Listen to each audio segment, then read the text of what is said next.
So hello and welcome to the 31st episode of the Spotlight Podcast, the unofficial podcast for Century 21 sales representatives in Canada, where we discuss the hot topics and important news in the real estate industry. So I'm your host, Linas Kilius, and with me, as always, is Eryn Richardson. Hello. Hey, Eryn. Hi, Linus. So Eryn is a broker and general manager with Century 21 Heritage Group. Eryn has an extensive background in online marketing, technology, and customer service. And I'm the head of business development at the real estate marketing company, Homeania. So we've all heard it over the past 15 years. Print is dead. Or is it? Online advertising is certainly a powerful tool when used effectively, but print marketing can be still used very effectively in its own right. Print marketing is great for selecting farming areas and developing name recognition in those areas. Brand marketing, however, can be expensive, and the value of this type of marketing may take months or even years to bear fruit. So is it worth the cost? There are endless ways you can put money into print marketing. So on today's show, I'm going to talk to Eryn about the most effective ways to market yourself through print. So Eryn, when you were an agent, what kind of print marketing did you try? I'm sure you probably tried it all, eh? Yeah, no, listen, there's tons of publications out there. So there's obviously ones I haven't been in, but, anything from the paper to postcards to magazines and, even placemats at restaurants and stuff like that. So there's lots of different print marketing out there.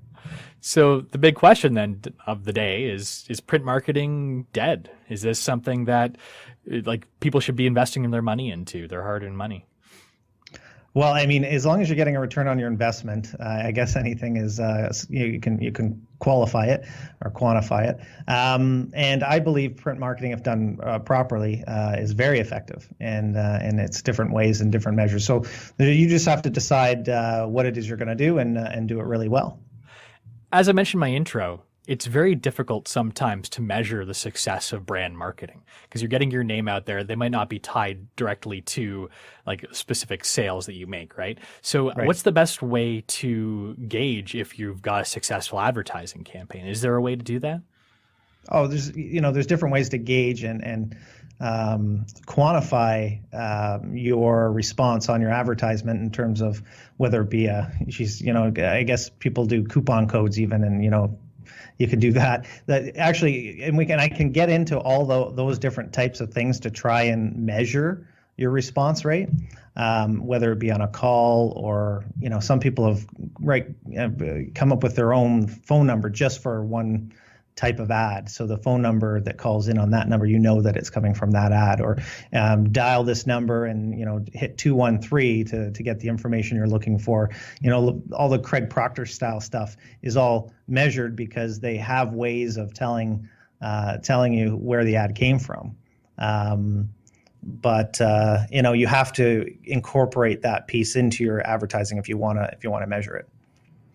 So is this something that people should think about right off the hop then when they're talking about getting into print advertising, making sure you've got an accurate way to track the success of it? Oh, yes. I mean, you should track the success of anything that you spend money on. There are some pieces such as bench advertising and bus advertising and stuff like that you're never going to be able to track. Well, actually, I guess you could. No, not really, because even if they're calling off the ad, which never happens with benches or buses, the purpose of that advertising was obviously not to get the call necessarily, but it's for recognition. So depends on what you're doing, I guess. I think the first thing you need to decide when you're doing print advertising is whether or not you're doing it for farming purposes, so getting popular in an area, or for lead generation purposes, meaning what you're talking about is, getting quality leads coming through that you can quantify, you can qualify and turn over and convert into a successful sale or transaction. Do you want to start maybe by talking about those two different types, like the brand marketing and the lead generation marketing, and maybe the differences of doing those two through these print marketing means before we get into the specific types of print ads we're going to be talking about today? Yeah, no, absolutely. So when, usually what people do is they've been approached or they've seen somebody do an ad in a publication. They look into it and say, oh, that looks cheap, or maybe that's a little too expensive, or somebody comes in and does a, sales pitch or why they should advertise in the paper that they're peddling. So you need to take things into consideration, obviously, and the first thing is am I doing this for an image piece, or am I doing this to generate leads? Now you could obviously both, you could do both, but you need to target what you're going to be the purpose of the ad, really. So for example, farming. You could be farming an area in a geographical location that receives that advertising. Therefore, you're sending, whether it be postcards or a newspaper print, it could be a booklet that's going out, or like I said, even the fact that there's a Swiss chalet nearby, and that happens to be in your farm area. So those are image pieces, and you just have to make sure that people see your name, your face, whatever you decide to be the catch thing that people see. I've seen people put a check mark on all their advertising. So anytime somebody sees a check mark, they associate it with that person. And if that's the case, I mean, that's brand recognition. And as long as you're consistent with the advertisement, people are going to start to see you and know you're a real estate agent, et cetera. So that's your farming, that's your calls because they want to sell their house and they want to use a local expert. So if you're coming up with, say, this brand advertising campaign, it sounds like you're saying, consistency is important. How much prep work should you put into in advance to coming up, instead of just throwing an ad in a paper and maybe cobbling something together? How much time should you spend, or what should you be doing to come up with this comprehensive ad campaign, especially for the brand marketing side of things? Well, I think you should be looking at what it is you do on a daily, what it is, how you market yourself. So in your listing presentations, your website, your business card, they should all look the same, right? So you should spend some time just to get a consistent brand and one thing that people recognize every time they see your branding. So you should spend some time on that and make sure that that's consistent. But as soon as you've got that in place, it's pretty easy now to transfer that into whether it be a postcard or anything else you do. Okay, and then the other side, I guess, leads generation marketing too. You want to talk about that for a little bit? Sure. Lead generation, and I use Craig Proctor as an example because if you want to look at somebody who does something really well in one area, Craig would be the person that I would suggest to look at if you're looking at print marketing. And just take his concepts. I don't think you don't have to take his exact ideas, and to take his courses is quite costly. But if you just take the idea of trying to put something of value out there in the community so that you get a phone call, that's all he's doing. And the value sometimes can look a little gimmicky, like, I'll sell your house, or I'll buy it from you, or, trade up, or, different things that I'm trying to think of some of the things he did when he marketed in our area, but they're very some of them are misleading a little bit in the sense that I'll buy your house if I don't sell it. I mean, I never saw him really buy any houses. So, I know what his idea on the ad was. And I also know how, he kind of got his foot in the door and then sort of explained the reason why maybe it wouldn't be the best idea for him to buy it, but let him sell it. So it's a little bit of a bait and switch, I think. But some of the other things he comes up with was pretty neat, pretty interesting, like the top 10 lists or pitfalls to, look out for when purchasing your first home. Well, people want that top 10 list. So they call his 1-800 line, type in code 1234, and then it gets them access, or gives them, or it sends out an email or even a mailer, which is the 10 top things to look for when buying a house. So those are the different things that he does. He also does some stuff in the newspapers that are interesting. He does editorials almost. He writes up an ad as if it looks like some a news story, and then of course by the end of the news story, you understand that for more information about this, or for an expert in this area, call Craig Proctor, et cetera, et cetera. So these are neat ways to try and drive some traffic to your phone, to a website, to an email, and they can be very, very effective. Ironically, a lot of these techniques sound very similar to online advertising techniques, very clickbaity, or the editorial style ads, the landing page style leads generation too. Yes. So ironically, I guess there's a lot of crossover there from print to online. Yes, and print can be even more effective than online. And I know everybody's going online because the masses, and maybe it's a little cheaper, but the print advertising sometimes gets the phone calls rather than the email addresses. And of course, as we know, phone calls are much more important than getting email addresses, and much more effective. Oh, for sure. Okay, so there's a few different kinds of print advertising avenues that we wanted to talk about today. The first we've already kind of touched on a little bit, newspaper and like publication type ads.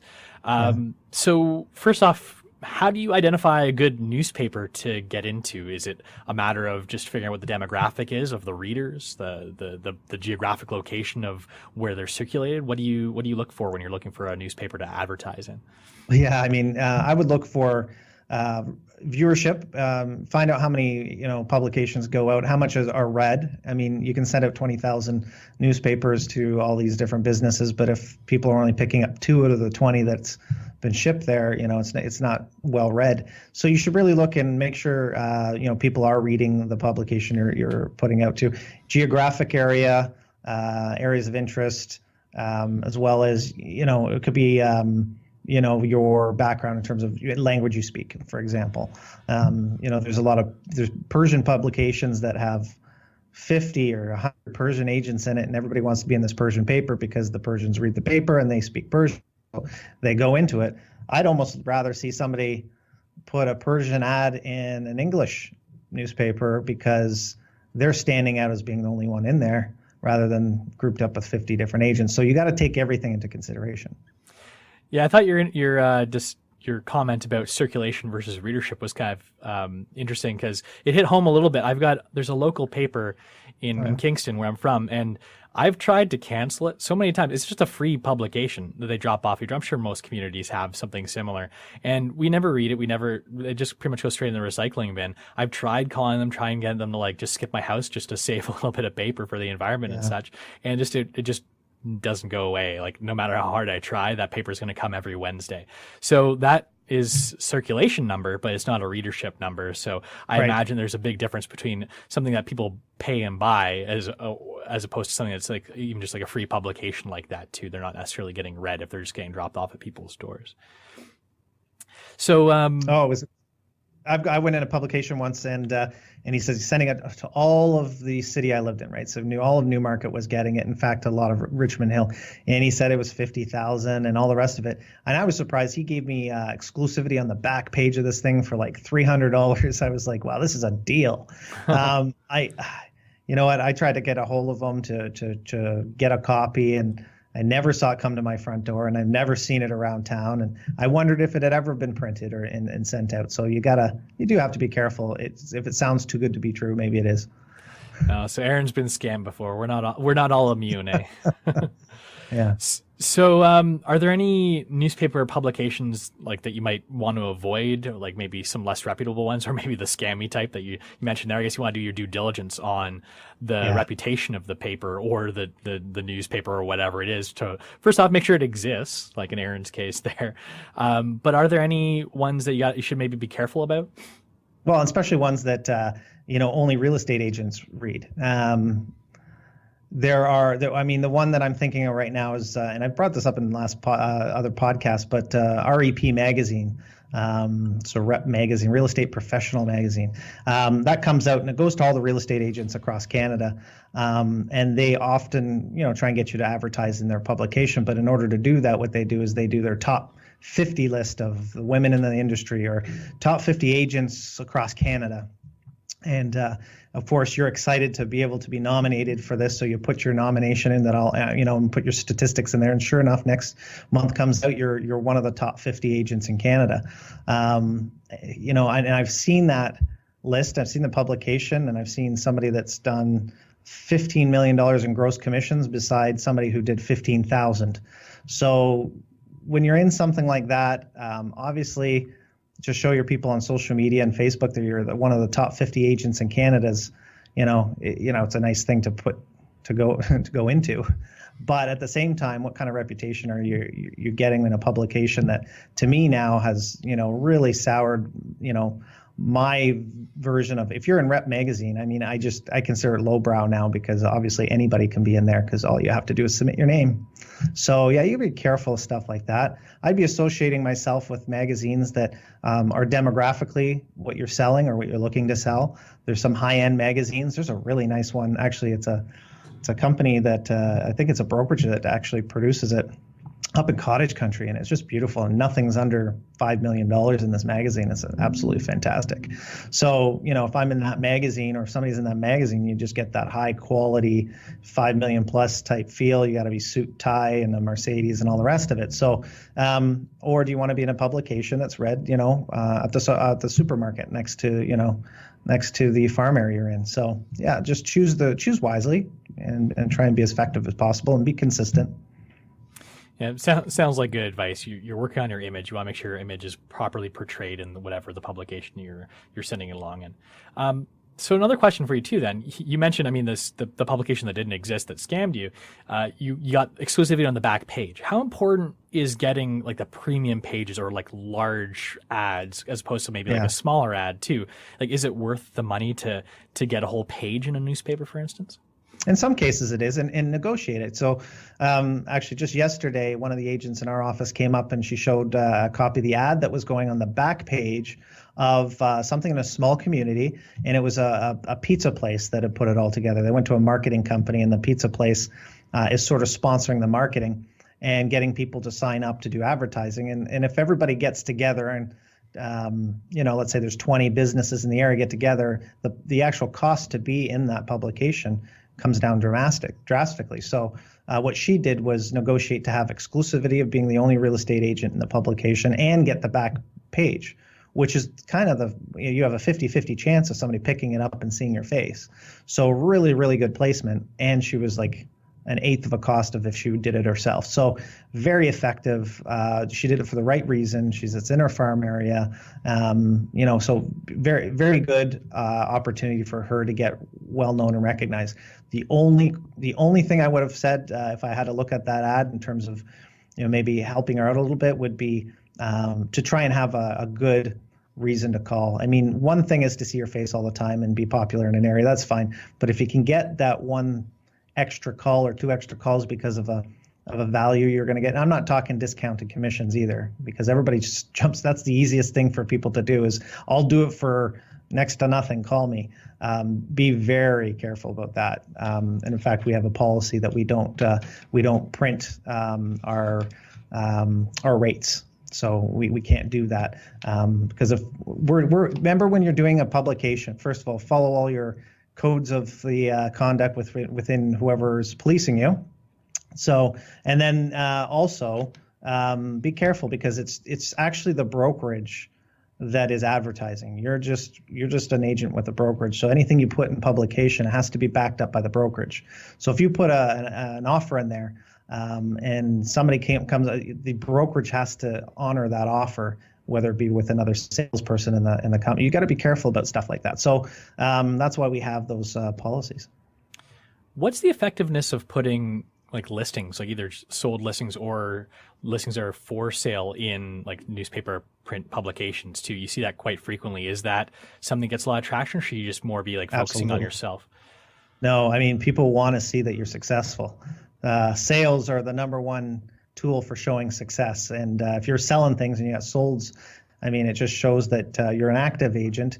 I like to convert solds into something specific again, some reason to call. For example, if I just sold a bungalow in Newmarket, I would do a sold, I'd show the bungalow. I would say, there's 5 active bungalows currently on the market with more coming. Call me for details.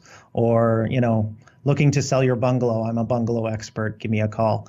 And those are good examples of just second carrot approach, I call it. They come to the ad, they see something, they like it, and then they say, oh, it's that second carrot for them to give you a call or email you or, get a hold of you.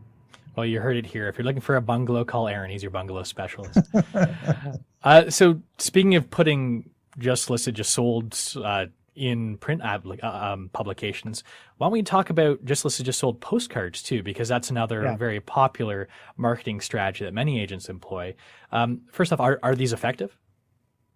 Yes. So when you sell a house, and you're going to do a just sold, for example, or you list a house, you're going to do just listed. It doesn't really matter. You're essentially sending out either a just listed or just sold. So you're going to decide whether or not you want the area houses around that area to know that it's just listed or just sold. So you maybe pick up a seller off of maybe a neighbor that's also thinking about selling, and you've sold in their area, so there's success there. They like the job you did, so they're going to give you a call. Now that's effective. However, I'm really torn with this, because I think it's even more effective to put those solds in your farm area rather than the area you sell the house, because you get that one opportunity to possibly get that person to call as a neighbor. And I think you should probably, if I was to do it perfectly, I would do a print advertising door knock with it in an area that I have just sold something. I would farm flyer the area that I typically farm with the picture of the house and the fact I sold it.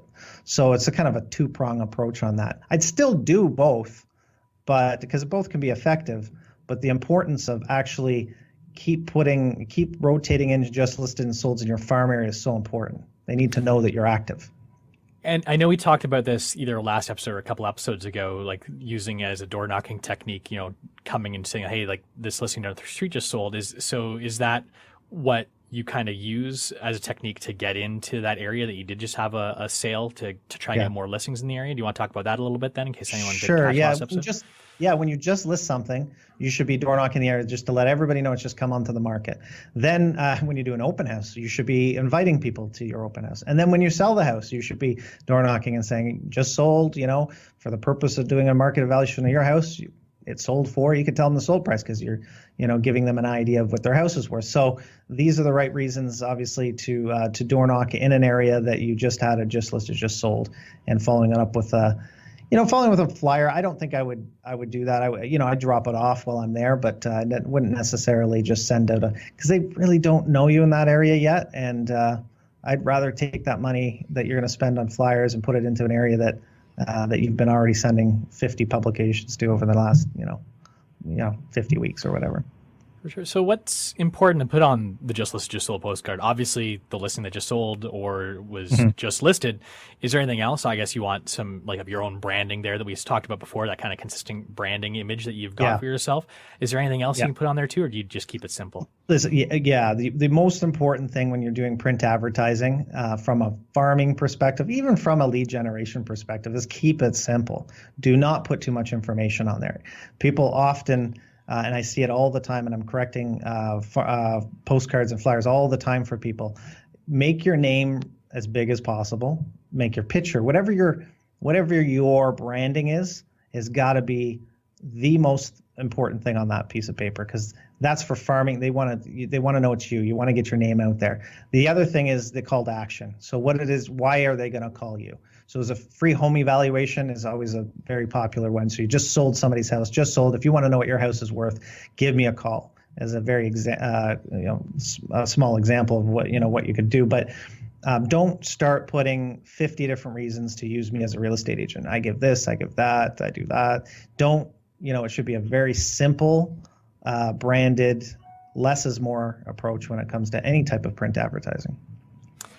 And when you're doing like a farm area or with these just listed, just sold, so like how many postcards you want to drop? Is it just a matter of covering the whole farm area? Is there kind of like a rule of thumb? Do you just do it to like a certain number? I guess this is kind of a loaded question and depending on your situation, but how many just listed, just postcards are effective? Like, are you throwing your money away if you're putting out too many of these, or are you not spending enough if you only throw out a few?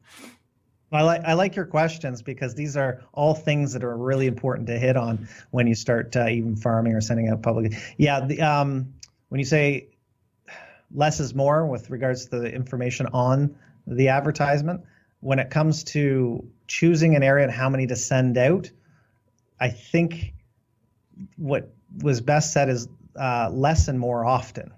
So I'd rather have less cards sent out and more consistently sent out than sending out a ton all at once. So I've had an agent come through. It was last year. She came in and she says, "Yeah, I sent out a ton of flyers last year." I said, "Well, what did you send out? Tell me how many, how often?" Well, she said, "Well, I sent out 5,000 in January and 5,000 in April." And I said, "Whoa, 5,000 flyers." Well, I said, you sent out 10,000 flyers twice last year. I would rather have you have sent out 500 homes, right, 20 times that would have been much more effective.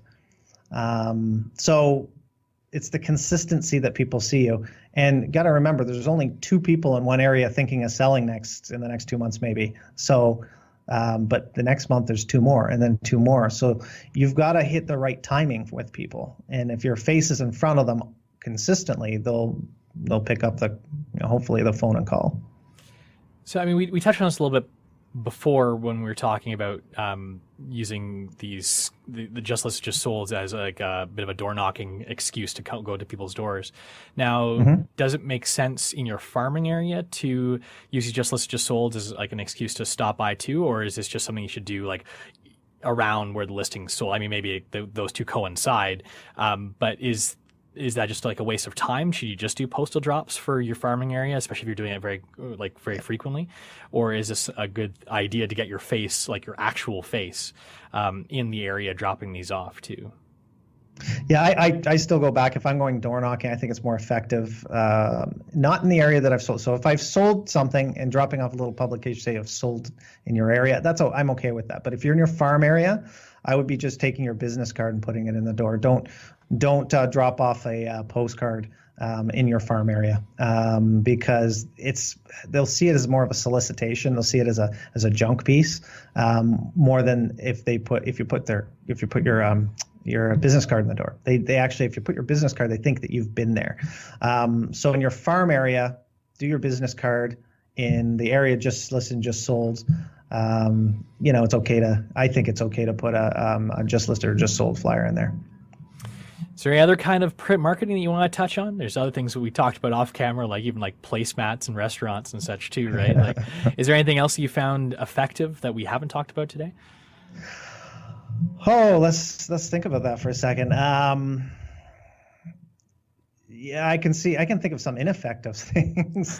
Well, go ahead. I'm putting you on the spot a bit here, so I wanted to see if you had anything. Yeah, no, I'm thinking of some ineffective things, such as, I always go back to the Swiss Chalet placemats and stuff like that. I've seen people on those Swiss Chalet placemats. I'm like, what are you doing? Like, does it really do anything in here?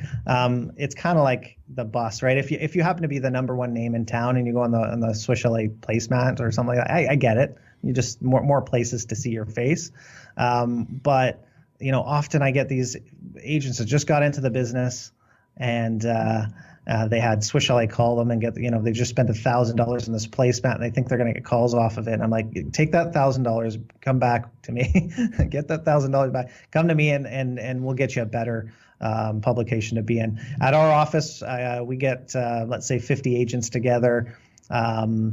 And we'll share space in one of the local papers so that everybody pays sort of $50 a month to have a headshot in there. And then when it comes to advertising, there's about 30 spots and about 30 spots, and they're $25 each. So anytime that you have to, put something in the paper, if you want to put something in the paper, they can put something at a cheap price for $25 instead of spending $200 on an ad.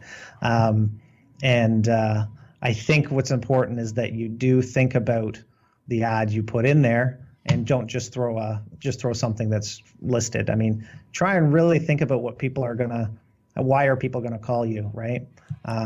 Should you put a price on the house, or should you hold the price back to get the phone call to find out how much that house is? So, and there's different things you can do in order to be more effective and get calls when you're going in the paper. So think about it. I'm going to give you a couple examples, just because these are the things that come up from time to time. People say you don't get any calls in advertising. I said, well, come bring me the publication, the ad that you're looking at putting in there, and I'll tell you how to be creative to try and get some phone calls. A condo is just listed in town, or let's say you're looking for something to put in the ad. Pick something like a condo for $250,000. It's the cheapest thing in your area, and you make it about the price. Live in Newmarket for under $250,000. Call me for details and put the picture of the condo. Or, like I said, we've done the bungalow things before, or the Century Homes. Call an expert when it comes to Century. We got to be careful with experts. You're going to have to know what you're talking about. But call somebody who really knows about Century Homes. This one just sold for this, this price, or call me for details, or however you want to do it. But think of different ways that you can turn the ad into a phone call, really. So I think the big takeaway from today is to not just create advertising on a whim. You've got to kind of come up with an overall arcing strategy for your print advertising and how you're going to deploy it, either be in newspapers or let's just so postcards, for instance, trying to think about how you're going to receive phone calls or draw people in, kind of like that hook that you mentioned before, and what you're using it for. Is it branding or is it for generating leads? So I think we've gotten a lot of good information out of you today, Eryn. So maybe I was going to say one thing before we leave, and I didn't touch on this yet, and the importance of converting the call when it comes in. Okay, sure, go ahead. Yeah, I mean, we can spend all the money and we can send out as many flyers and postcards and all the rest of it as possible. When the phone comes in, you have to, first of all, get back to the person very quickly. And when you answer the phone, you got to be good on the phone. The reality is if you can't convert on the phone, you're throwing your money away. So, and there's lots of different, again, trainers and coaches and managers out there that can help you with this. But be very, very careful on how you handle that phone call, and you're always trying to get the appointment, right? So when a call comes in and they're asking for a price on the house that just sold or information about that house, you have to be able to turn that into some questions, open-ended questions you're going to ask them. Do you mind if I ask you a question? What was it that you called? What was it about this house that interested you?